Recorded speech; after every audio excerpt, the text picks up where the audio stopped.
We often joke about how Australia today seems designed to kill you. From venomous spiders hiding in your shoes to crocodiles lurking in rivers, modern Australia has earned its reputation as nature's most hostile continent. But here's the thing that'll really blow your mind. Everything we fear about Australia today is absolutely nothing compared to what this land was like just 50,000 years ago. Picture this. You're one of the first humans to set foot on Australian soil. You've made an incredible journey across treacherous waters, and you think you've found a new paradise. But within hours of landing, you realize you've stepped into what can only be described as nature's ultimate nightmare theme park. The first thing that would catch your attention? The sound of heavy footsteps thundering across the landscape. But these weren't coming from any mammal you'd recognize. Meet the quincana. And yes, that's a crocodile running toward you on land at full speed. This wasn't some crocodile that occasionally wandered onto shore. This was a genuine terrestrial crocodile that had evolved to hunt on dry land, complete with long legs that could carry its 10-foot frame faster than most humans could run. What made the quincana truly terrifying wasn't just its speed, but its arsenal. Those teeth weren't designed for the crushing bite we associate with modern crocodiles. Instead, they were blade-like, serrated weapons borrowed from the dinosaur playbook, what scientists call ziphidont teeth. Each bite would slice through flesh like a hot knife through butter, causing massive blood loss and trauma. And just when you thought you might escape by jumping into water, fossil evidence suggests these land crocs were perfectly capable swimmers too. But the quincana was just the opening act. The real headliner was something that redefined what we thought we knew about lizards. The megalania, or as scientists now prefer to call it, Varanus priscus, was essentially a Komodo dragon that had hit the evolutionary gym for a few million years. We're talking about a monitor lizard that could reach lengths of up to 26 feet and weigh as much as a small car. Now, here's where it gets really interesting from a scientific perspective. Modern monitor lizards, including the famous Komodo dragon, are all venomous.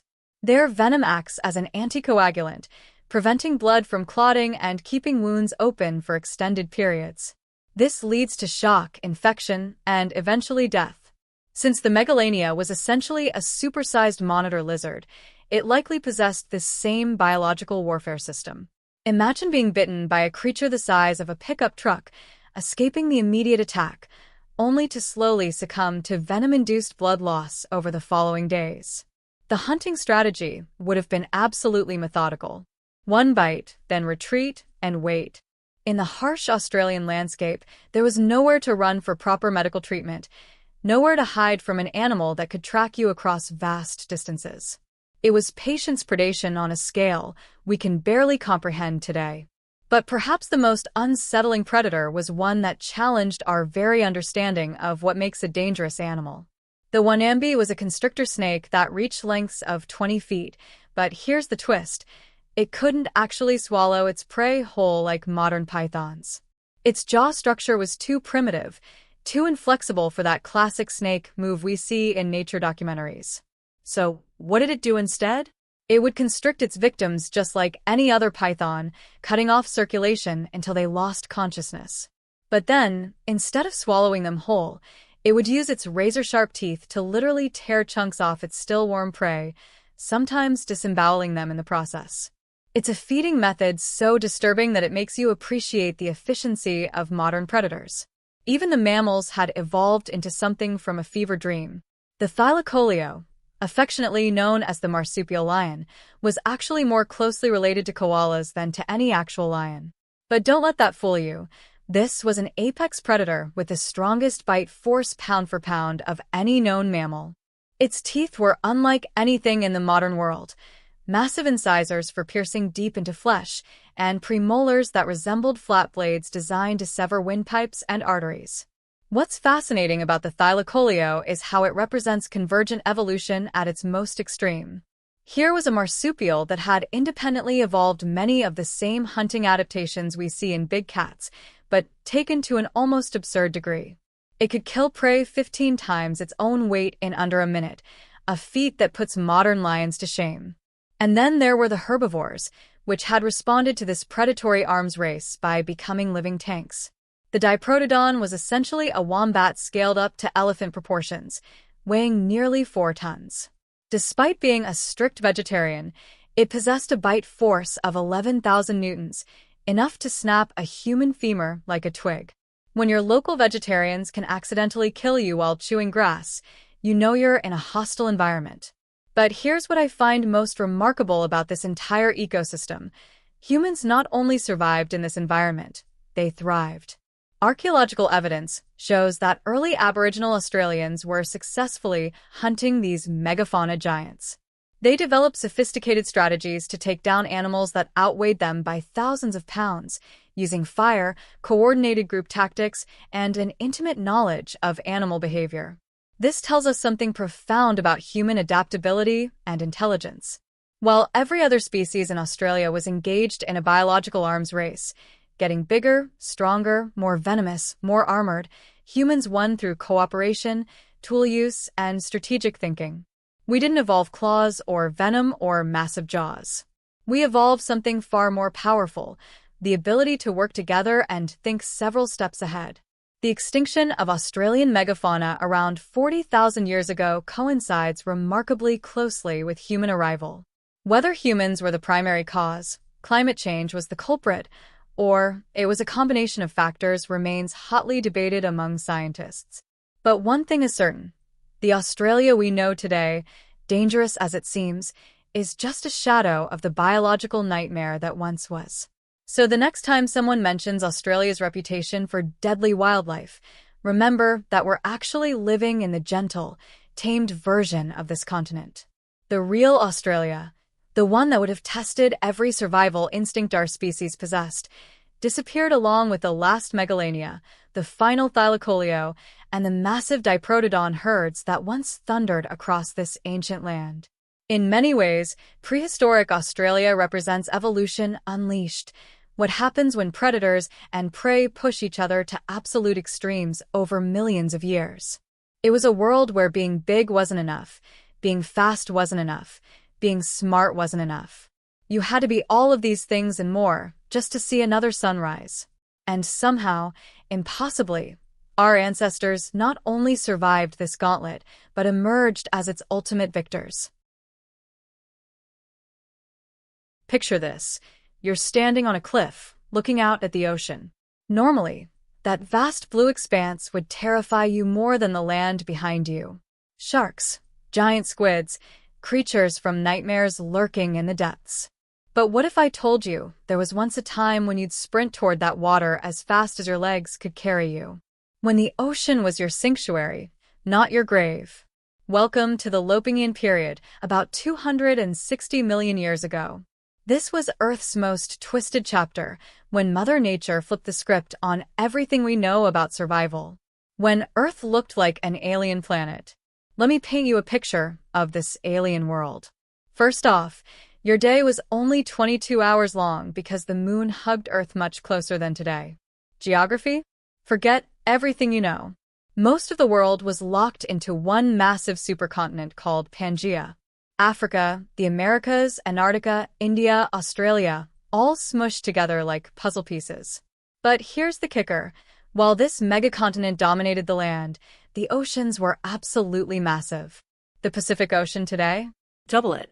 That was Panthalassa, a prehistoric ocean so vast it covered over 60% of Earth's surface. Just imagine trying to cross that monster. The peaceful seas. Now here's where it gets interesting. These enormous oceans should have been crawling with nightmares, right? Wrong. The Lopingian seas were surprisingly boring. Sure, there were sharks, but nothing like the monsters we imagine.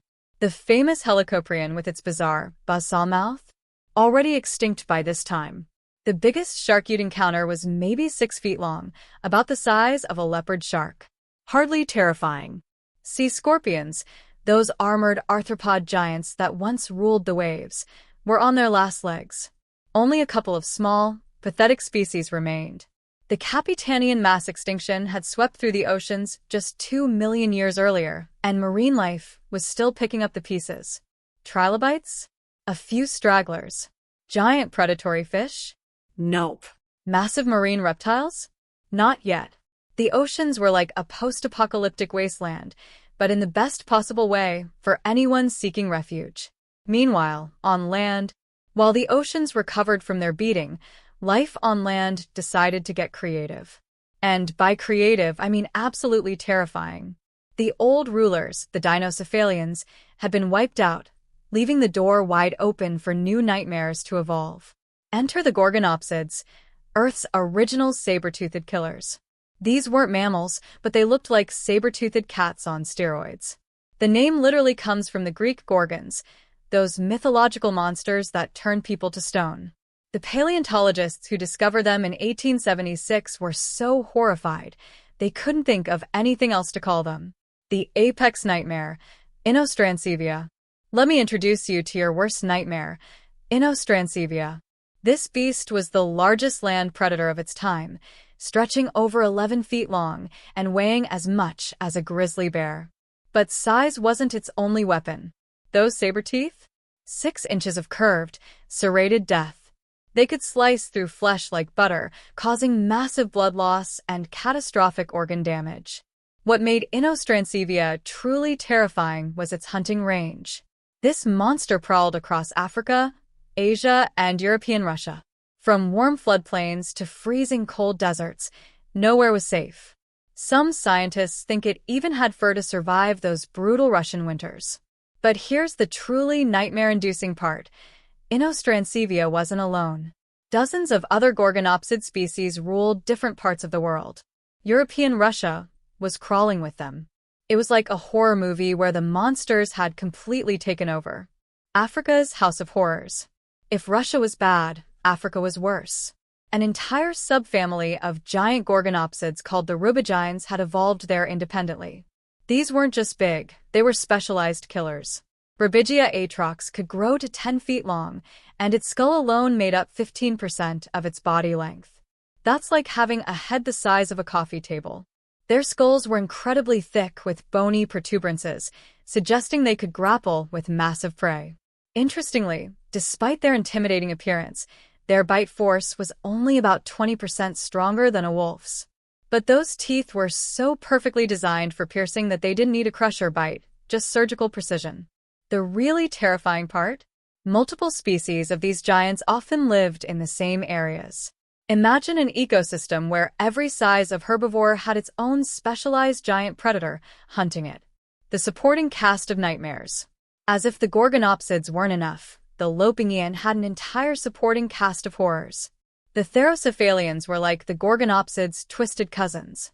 Smaller but more diverse, some might have been venomous, the first venomous land vertebrates in Earth's history. Mascarinus stood out among them, a jaguar-sized predator with a lion-sized head packed with razor-sharp conical teeth. Its disproportionately large head suggested it could pin down prey with powerful forelimbs before delivering the killing bite. Then there was Megawaitsia, a 9-foot monster that might have killed its prey with venom. We know this because of coprolite's fossilized poop that show it fed on large plant eaters. When fresh water became a death trap. Think rivers and lakes might offer refuge? Think again. The Lopingians amphibians had evolved into specialized ambush predators. The Uranocentodon was a 13-foot salamander-like monster lurking in South African waters. Imagine something the size of a crocodile with the hunting instincts of a giant salamander, just waiting for anything to come to drink. The herbivores' survival strategies. With all these predators around, how did plant eaters survive? They got creative.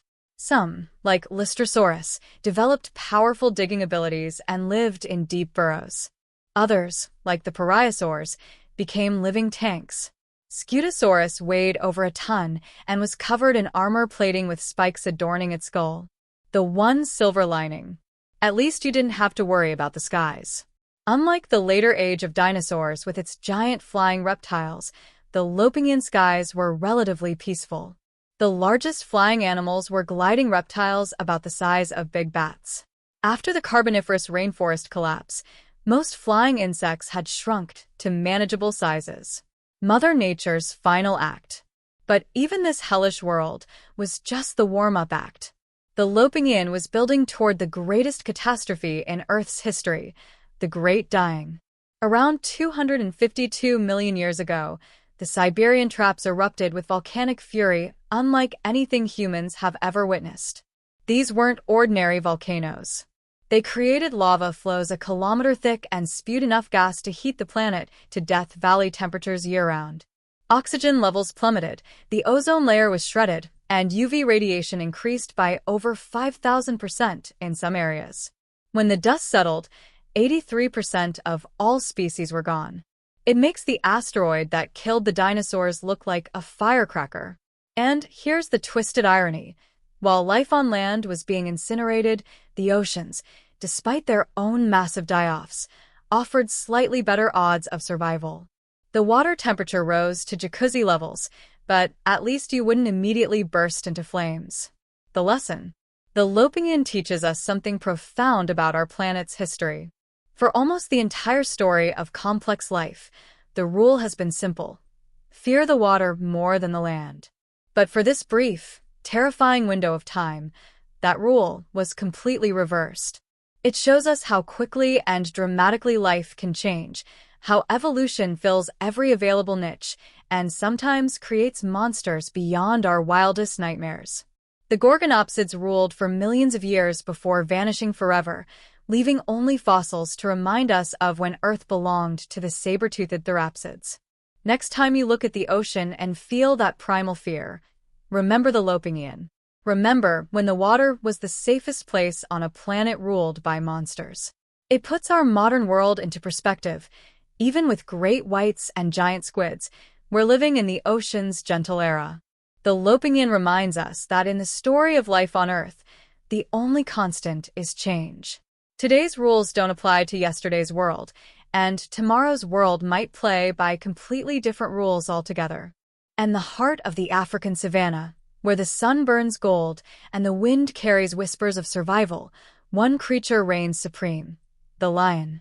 These majestic predators, with their earth-shaking roars and piercing amber eyes, are more than just kings of the grasslands.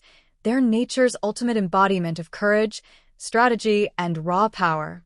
Today, we dive into their untamed world, where every hunt is a high-stakes dance of life and death, and every moment pulses with instinct. Are you ready to witness the lion's domain, where survival is earned, never promised? Picture this. Dawn breaks over Mala Mala Reserve. 3 lionesses, muscles taut, move as one to corner a massive 800-kilogram buffalo. The herd charges back, horns swinging, desperate to protect their own. For over an hour, the savanna becomes a battlefield. Dust rises, hooves thunder, and the lioness's precision meets the buffalo's brute strength. In the end, the pride triumphs, and a lioness returns to her cubs, teaching them the art of the hunt. It's a brutal lesson, but one that ensures their survival in this unforgiving world. Lions don't just rely on strength, they're master tacticians. Did you know a male lion's bite force can reach 650 pounds, yet they often outsmart their prey rather than overpower it? They toy with their target, exhausting it before delivering a calculated, final strike to the throat, minimizing suffering with surgical precision. This blend of intelligence and power makes them apex predators, but it's their teamwork that sets them apart. Lionesses, the pride's primary hunters, coordinate with breathtaking synchronicity, while males guard the territory with fierce loyalty. But the savanna is no one's kingdom alone. Enter the Cape buffalo, a titan of the grasslands, armed with razor-sharp horns and a fiery will to survive.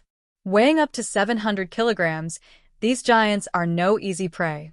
In one unforgettable moment at Manlady Reserve, a lone buffalo with a wounded leg faces a pride of lions. The lions close in, but the buffalo fights back with relentless courage, its horns slashing through the air. Against all odds, it seizes a fleeting chance and escapes, leaving the lions stunned.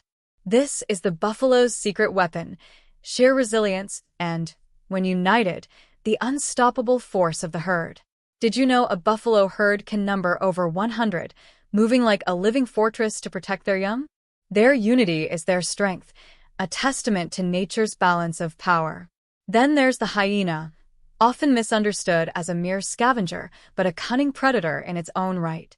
With jaws that can crush bone and a laugh that echoes through the night, hyenas are the savanna's ultimate opportunists. Their packs, led by dominant females in a rare matriarchal system, can number up to 80, using complex vocalizations to coordinate hunts or steal kills from lions. In one gripping scene, a pack of hyenas swarms a lone lioness guarding her prey. Outnumbered, she retreats, but not before her roars shake the air, a reminder that even the mighty can be challenged. Fun fact: hyenas' laughter isn't joy, it's a sophisticated signal, unique to each individual, used to rally the pack or warn of danger. Their intelligence and teamwork rival even the lions, making them vital players in the ecosystem. These battles, lion versus buffalo, hyena versus lion, are more than just clashes of muscle and fang. They're stories of strategy, resilience, and survival, etched into the savanna's endless cycle. Lions, with their regal dominance, maintain balance by controlling prey populations. Buffalo, with their unyielding spirit, remind us that strength lies in unity. And hyenas, with their cunning and adaptability, clean the ecosystem, ensuring nothing goes to waste. Yet, these creatures face threats: habitat loss, human conflict, and a changing world. Protecting them isn't just about saving animals, it's about preserving the intricate web of life that sustains us all. As the sun sets over the savanna, casting golden hues across the grasslands, we're left with a profound truth. Nature's fiercest battles reveal its deepest lessons. The lion's roar, the buffalo's charge, the hyena's laugh, they're not just sounds of the wild. They're calls to respect, protect, and marvel at the world we share. So, what do you think? How can we ensure these incredible creatures thrive for generations to come? Share your thoughts, and let's keep exploring the wonders of the wild together.